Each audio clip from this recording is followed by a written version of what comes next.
I just want to say that I am fully in support of the President of the United Auto Workers in not voting for Trump, not voting for Biden, because if there's one thing one can say about Biden, he really does care about the workers. He really does care about the blue collar. And he knows damn well that our middle class in America is vanishing more and more because that middle class has not been paid all too well and often needs to work 10, 12 hours a day and then needs to get another job to make ends meet. That's not a way for the middle class to live in any country, certainly not in the richest country in the world. So I'm all for Biden in that case and for the President of the United Auto Workers. I'm a union member, and trust me, without unions, we wouldn't have gotten anywhere, nowhere. Without unions, there wouldn't have been a working class. And what the others do is, when something goes awry, they blame the workers. And they call us socialist or communist. They're full of shit. Okay? That's just a way to dampen the enthusiasm for better wages and better working conditions amongst people who truly are the backbone of our country. The backbone of our country are not those who invest in stocks and sit back and do nothing. Part of it. The working people of America. That's the backbone. And whoever does everything in their power to reduce the importance of unions is not working in their interest, is not working in the interest of workers. How many people do you and I know that barely make ends meet? That is not what this country should be all about. Remember, most immigrants came to this country, a vast majority, over 99% came to this country because of better working conditions, because of better chances to make a good living, to not live in servitude. You know, what white Europeans who come over here often forget is that many of them were in servitude to wealthy landowners or wealthy factory owners in Europe. We forget that. We didn't all come here as, well-off people. On the contrary, most Europeans, most white immigrants to this country came here because they were fleeing dreadful conditions, be it in France, be it in Ireland, be it in England, be it in Germany. The producing class has always been interested in keeping wages down and making working conditions hard. So most Europeans that came over here were fleeing servitude in their countries. We forget that. And then they had a chance here to advance their fate. And obviously often against great odds. The early years in this country were tough. And they still are tough for every immigrant, I can tell you. I was one 60 odd years ago at the age of 18. So when someone talks about trying to improve the level of income and comfort for those who do most of the hard work, I'm all for it. I think nurses should get paid more. I think teachers should get paid more. I think cops and fire people should get paid more. I mean, that's the truth of it. And one thing I have to say to Republicans, the more money goes to the lower classes and the middle classes, the more money is spent on consumer goods. The very wealthy can, whatever savings they make, can buy another yacht and park it in the Monte Carlo harbor, or put the money into bank accounts that no one can check. That's been the case for decades. The average Joe who gets a paycheck pays his taxes. They do pay their taxes. They have to, otherwise they, end up in prison. I've paid taxes for over 60 years in this country. I know what that is all about. They spend their money, whatever extra money they have, immediately on consumer goods. Hence, they stimulate the economy. What is it that Republicans don't get about that? They're just interested in tax cut for the very wealthy. What, Trump gave over $2 billion to them? What?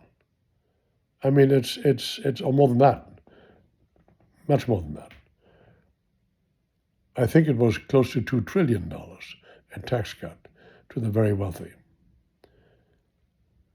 The budget deficit was increased enormously, is now, I think, $8 trillion. So the tax policies of the Republicans have not been good ones. Where one often makes a mistake is that the very wealthy are not taxed. The middle class is taxed too much. And that's why one listens to the siren call of the Republicans and say, oh, we need to pay less taxes. Well, if everyone paid their fair share, we wouldn't have to talk about that, would we? But the very wealthy don't pay any taxes, or hardly any. There's something fundamentally wrong about that. Social Security checks, any other Medicare, all that helps those who receive it buy consumer goods. Hence, it stimulates the economy. So don't listen to all this bull about socialism and communism. Those people don't even know what the hell that is. Okay? There's a huge difference, by the way, between socialist measures, in other words, measures that are concerned with everyone's social well-being. That doesn't mean communism. Communism means the disappropriation of property by the government. That we do not want. I'm all for capitalism, all for free enterprise. But do it with a social concern. What's wrong with that? That's unpatriotic. The propaganda machine of the extreme right has so bamboozled so many people. They just listen to the, oh, that's socialism. That's communism. That's liberal. What's wrong with liberal? Liberal is what gave women the right to vote. It created the Civil Rights Act. It gave us the right to vote for everyone, the Voting Rights Act. Gave us Social Security, gave us Medicare, gave us all that. What is wrong with that?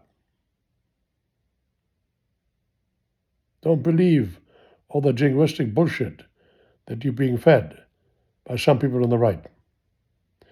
Anyway, enough said. I'm fully in support of, I think Sean Fain is his name, the president of the UAW, and good.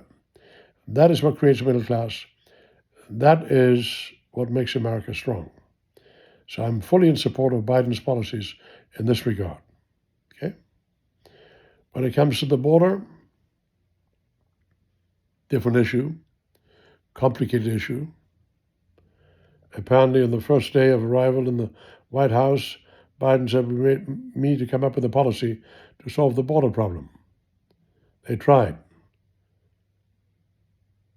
Republicans stopped it. Why? Because it's an interesting issue. They keep on bringing it up just before elections. Oh, we need to fix the border. Meanwhile, they don't do much about it. They built a half-ass wall that was never finished, never paid for by the Mexicans, as Blowhard promised. It's all nonsense. If we wanted to close the damn border, we could. And I think we should. You should wait in line. Period. But then you must also be honest about how many people profit from the cheap labor that comes over. I'm not talking about the huge farms in California alone, and the ones in New Mexico, Arizona, Texas, Mississippi, all the slaughterhouses in the Midwest, all profit from cheap labor. Let's not fool ourselves. The industry of gastronomy, restaurants, etc., would fall apart if it weren't for cheap and often illegal labor, because we can keep the wages down.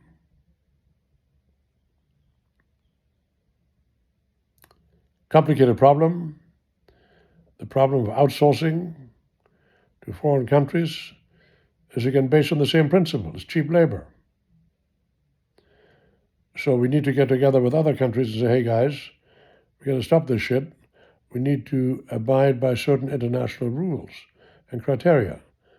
The workers in Indonesia, the workers in Thailand, whatever, need to be paid better. Living wages, not be treated like slaves. The whole world has to know about that. So there's no more outsourcing.